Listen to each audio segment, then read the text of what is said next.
Chicken রেসিপিটাকে আমি ঠিক কি বলবো আমি নিজেও জানি না। এটা ঠিক চিলি চিকেনও নয় আবার চিকেন কষাও নয়।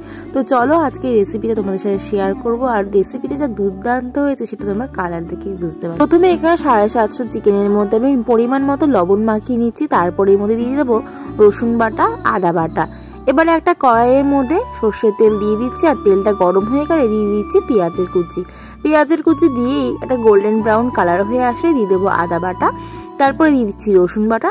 সবসময় কিন্তু যে কোনো চিকেন কষা বা যে কোনো চিকেনের আইটেমে রসুন বাটাটা একটু বেশি দেবেন। সাথে এখানে দিয়ে দিলাম টমেটো। আর এই রান্নার মাঝে আমাদের দিদি নিয়ে চলে এসেছে গরম গরম মোমো। উফ, যা লাগছিল না খেতে। তো খেতে খেতে দেখি এখানে টমেটোটা গলে গেছে। তো এবার একটা মিক্সিং জারের মধ্যে সমস্ত মশলাকে দিয়ে একটা ফাইন পেস্ট বানিয়ে নেব।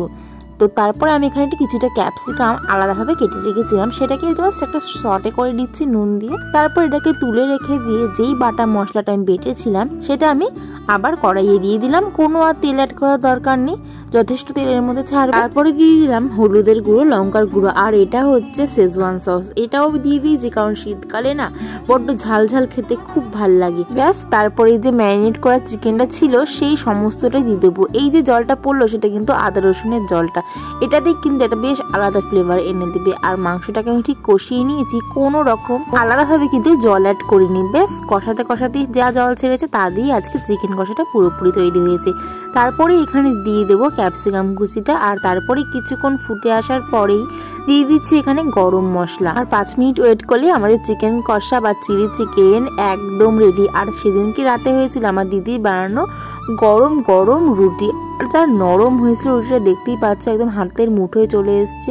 এই রুটি আর চিকেন কষা দিয়ে যা লাগছিল কিচ্ছু বলার নেই। শীতকালে কিন্তু এরকম একটা রেসিপি ব্যাস জমে যায়। তোমরা কিন্তু অবশ্যই এই চিলি চিকেন বা চিকেন কষাটা রেডি করো, একদম ইজি প্রসেসে তোমাদের আজকে দেখিয়েছি। আমার তো ভীষণ ভালো লেগেছে আর আমার পরিবারের সবারও ভীষণ পছন্দ হয়েছে। এরকম একটা রেসিপি পেলে কিন্তু যারা যারা চিকেন খেতে পছন্দ করে তাদের কিন্তু এই চিকেনের প্রতি ভালোবাসা আরো বেড়ে যাবে।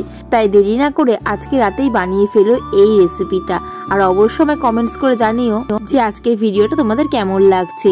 তো দেখা হবে নেক্সট ভিডিওতে, ততক্ষণের জন্য বাই।